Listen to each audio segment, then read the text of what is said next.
لان المذاكره مش بالكتره، المذاكره بالتركيز. اختار راحتك سواء في المكان، سواء في الصحاب، سواء في المدرسين، سواء في كل حاجه في حياتك. اختار راحتك، كلام الناس مش هيخلص. اهلا يا حلوين، عاملين ايه؟ يا رب تكونوا بخير. فيديو النهارده مهم جدا لاي طالب في الاعدادي، سواء انت اولى اعدادي، تانية اعدادي، تالتة اعدادي. فالفيديو ده هحكي لكم عن تجربتي مع الاعداديه واهم النصايح اللي ممكن تعرفوها عن الاعدادي والاخطاء اللي تجنبوا تعملوها، لان بجد هتوديكم في داهيه. فيلا نبدا.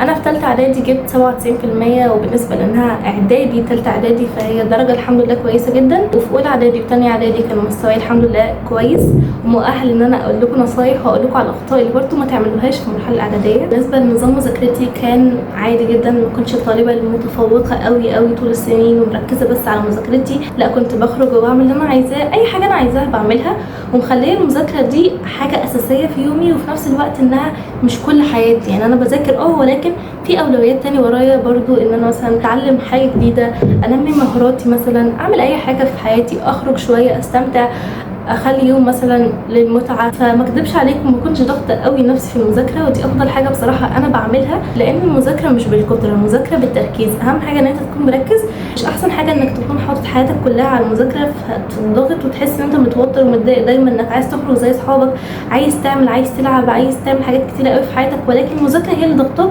فانت كده هتخلي نفسك ان انت فاهم ان المذاكره حاجه وحشه اصلا ومش احسن حاجه، وان انت بتذاكرها غصب عنك وكده. فاستمتعوا يا جماعه برضو وقت المذاكره، استمتعوا والحياه كويسه برضو. بالنسبه لي انا كنت بمشي على النظام ده، وما كنتش اللي هو ضغط قوي نفسي. الايام اللي كان بيكون ورايا فيها حاجات كتير قوي اذاكرها، مثلا النهارده ومحتاجه ان انا اذاكر حاجات كتير قوي، معايا درس فيه امتحان، مثلا درس الرياضه معايا امتحان فيه، عايز اذاكر الرياضه، وبكره معايا درس عربي، فانا عايز اذاكر رياضه وعربي، عايز اذاكر علوم. فكنت بعمل ايه في الايام دي؟ كنت بصحى الساعه 4 الفجر، بذاكر لغايه المدرسه مثلا الساعه 7، 3 ساعات كده قدامي كنت بذاكر فيها كتير قوي يا جماعه. بجد بيكون وقت حرفيا بتركزوا جدا فيه. كنت انا عن نفسي كنت بعرف الم المنهج في الوقت ده. كنت بذاكر مثلا رياضه، اذاكر درس كنت بصراحه ممكن اخلص فيه درس الوقت ده واحل عليه كتير قوي، لان الرياضه اكتر ماده محتاجه مذاكره كتير في كل السنين عامه عشان تستعدوا لثالثه اعدادي، لان فيها برهان. فخلي بالكم من الحكايه دي. ممكن مثلا لو خلاص درس الرياضه اذاكر مثلا درس دراسات واقراه قراءه سريعه، بس عشان اكيد بصراحه مش هلحق وكده، فكنت بقراه قراءه سريعه كام مره كده وخلاص. واوقات برضو كنت قبل ما اروح المدرسه، كان بصراحه مش دايما قوي، ولكن في اولى اعدادي وثانيه اعدادي كنت بعمل الحركه دي. من ثالثه اعدادي ما كنتش بروح المدرسه اصلا، فاولى وثانيه كنت بعمل ايه؟ كنت بجهز الدروس اللي هي هناخدها في المدرسه. كنت اولى اعدادي متحمسه للمدرسه وكده، فكنت بعمل الحركه دي وبجد ممتازه. بس كده، ده بالنسبه لنظام مذاكرتي في الاعدادي. تعالوا اديكم كام نصيحه من اخت كبيره ليكم، بقيت اخت كبيره عن الاعدادي عامه. وبصراحه نصايح ما تتفوتش، نصايح على قد ما هي صغيره كده انا وبقولها، ولكن هي بجد مهمه جدا. اول نصيحه واللي هي ما تخافوش، هي سنين سهله، اولى اعدادي سهله، ثانيه اعدادي سهله، وانتوا لو داخلين اولى فانتوا هتحسوا ان هو دي سنه جديده عليكم، وكذا حد هيقول لكم الاعدادي غير الابتدائي، الاعدادي نظام الامتحانات غريب، الاعدادي مش عارف ايه. الاعدادي يا جماعه سهل جدا، اولى اعدادي تافهه جدا جدا جدا. اي نعم ممكن المنهج بتاعكم اتغير شويه عننا، انا الدفعه القديمه فانتوا الدفعه اللي هو كل حاجه بالانجلش وكده، ولكن المذاكره هي بتحل كل حاجه. فاهم حاجه المذاكره. لو داخلين ثانيه اعدادي فبرضه ناس هتخوفكم تقول لكم ثانيه اعدادي اصعب من ثالثه اعدادي، فانتوا ركزوا فيها كويس قوي. انتوا تمام ركزوا بس ما تخافوش، سنه عاديه جدا. ثانيه اعدادي سهله جدا، هي اولى وثالثه. ثالثه اعدادي كذلك. بصوا كلام الناس مش هيخلص، مفيش حاجه صعبه طالما بتذاكروا.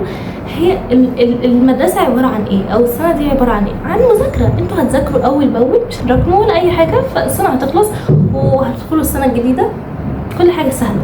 تاني حاجه اعملوا اللي عليكم عشان يوم النتيجه يستاهل. الحاجه دي يا جماعه ما كنتش اعرفها بصراحه، مش ما كنتش اعرفها بس مفيش حد اللي هو نبهني قال لي يا مرام خلي بالك يوم النتيجه يستاهل، يوم النتيجه لازم تذاكري عشان يوم النتيجه. انا اي نعم كنت بسمعها على النت ومش عارف ايه، بس لو ركزتوا في الجمله دي هي حرفيا ممكن تغيركم تماما، ممكن تغيركم نحو المذاكره. فاهمين؟ ثالثه اعدادي خصوصا او ثانيه واولى ايا كان، بس يوم النتيجه لو ذاكرتوا وعملتوا اللي عليكم مش هتكونوا قلقانين في يوم النتيجه، مش هتكونوا خايفين من النتيجه هتطلع ازاي، لان انتوا عملتوا اللي عليكم. كل الناس هتفضل تسال جبتي كام، صحابك هيقولوا جبتي كام، استعدوا اليوم نتيجة من بداية الدراسة وذاكروا كويس قوي قوي عشان اليوم الأخير في السنة بتاعتكم دي، فاهمين؟ تالت حاجة ادخلوا عند المدرسين اللي كويسين فعلا، ما تدخلوش عند المدرسين اللي هو مشهورين اكتر سواء اونلاين كمان او دروس سناتر كده عند المدرسين في بلدكم. ادخلوا عند المدرسين انتوا فعلا متأكدين ان هم كويسين، مفيش مانع من التجربة. ادخلوا عند مدرسين ما ارتحتوش اخرجوا من عندهم عادي، ادخلوا عند مدرس تاني. فاهم حاجه المدرس اللي انتوا ينفع معاكم، لان في مدرس ما ينفعش معايا فينفع مع غيري. هل ان هو ما ينفعش معايا ان هو وحش؟ لا، هو كويس ولكن مش معايا. فادخلوا عند مدرسين هينفعوا معاكم وتاكدوا كويس ان انتوا فاهمين، لان انتوا لو مش فاهمين طب انتوا قاعدين عنده ليه؟ سوري يعني، بس دي فلوس مش بتيجي بالسهل من ابهاتكم وامهاتكم ايا كان، من اهلكم مش بيجوها بالسهل عشان تصرفوها في الدروس انتوا مش فاهمين فيها اصلا. الدرس اللي مش فاهم فيه فانت ما تاخدش فيه اصلا، اطلع من عند المس ده. لو ما لقيتش مدرس هتقول طب ما فيش مدرسين تاني في البلد اللي عندي، عادي ادخل اونلاين. ما لقيتش اتوقع اكيد هتلاقي اونلاين، لان في مدرسين كتير قوي على اونلاين، وفي كمان مش مشهور يعني. في مدرسين دراسات مثلا مش مشهورين خالص على النت على الاونلاين يوتيوب ولكن كويسين. فادخل عند المدرسين اللي فعلا يريحوك، مش مدرسين مشهورين. اختار راحتك، اختار راحتك، اختار راحتك، سواء في المكان سواء في الصحاب سواء في المدرسين سواء في كل حاجه في حياتك. اختار راحتك، هي اولويتك. بس كده، ده كان فيديو النهارده. اشوفكم الفيديو الجاي، ولو عجبكم الفيديو فما تنسوش تشتركوا في القناه وتعملوا لايك عشان نوصل الفيديو لاكبر عدد من الممكن، اكبر عدد من الممكن ايا كان. و اعملوا سبسكرايب قلت لكم، وفعلوا زر الجرس لو تابعتوني عشان يوصلكوا اي فيديو جديد، يوصلكوا اشعار مرام حماد نزلت فيديو عظمه. بس كده، اشوفكم الفيديو الجاي.